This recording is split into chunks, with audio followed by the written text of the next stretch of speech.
মেয়ে হচ্ছে এখন আমার সবচেয়ে কাছের বন্ধু। এই তো আমার মেয়ের দৌড়াদৌড়ি শুরু হয়ে গেছে। মা মেয়ে একটু বাইরে গিয়েছিলাম। ২ টা নতুন সদস্য আনলাম আমাদের বাসায়। তো সব থাকছে। হ্যালো এভরিওয়ান, আসসালামু আলাইকুম। তো মেইনলি একটা কাজে বাহিরে গিয়েছিলাম। সচরাচর এভাবে বাহিরে বের হওয়া হয় না মেয়ের বাবাকে ছাড়া। তো বের যখন হয়েই পড়লাম, ভাবলাম মা আমি একটু সময় কাটাই। তো এখানে একটা পুকুর পাড় আছে, এখানে হাঁটার একটু জায়গা আছে, এখানেই মেনলি হাঁটতে আসা হয় মাঝে মধ্যে।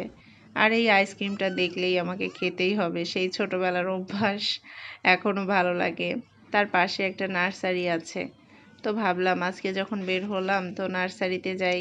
অনেক দিন থেকে ভাবছিলাম যে 2টা গাছ কিনবো, তো কিনাই হচ্ছিল না।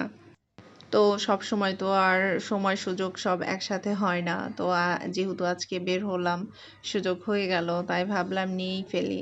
ওর বাবার সাথে বের হলে সুযোগ হইলেও সময় হয় না, সময় হলেও সুযোগ হয় না। তো এই যে আমাদের গাছ প্যাকিং শেষ। ভারী আছে। তো আমি গাছ নিচ্ছিলাম আর বলছিলাম যে ভারী আছে অনেক, তো এত দূর নিয়ে যাব কিভাবে। তো তারপর রাস্তায় আসতেছি আর বসতেছি। রাস্তার মাঝখানে এসে আবার কিছুক্ষণ বসেছিলাম, মা মেয়ে একটু বসে বসে সময় কাটাচ্ছিলাম। আমার মেয়েটা নার্সারিতে একটু পড়ে যে ওর জামায় কাদা লেগে গেছে। তো তারপরে তো আস্তে ধীরে মা মেয়ে বাসায় ব্যাক করলাম। এই যে আমাদের নতুন সদস্য, কেমন লাগছে, কেমন লাগলো আমাদের ভিডিওটি অবশ্যই জানাবেন। ভালো থাকবেন সবাই। আজকের মতো এই পর্যন্তই। আল্লাহ হাফেজ।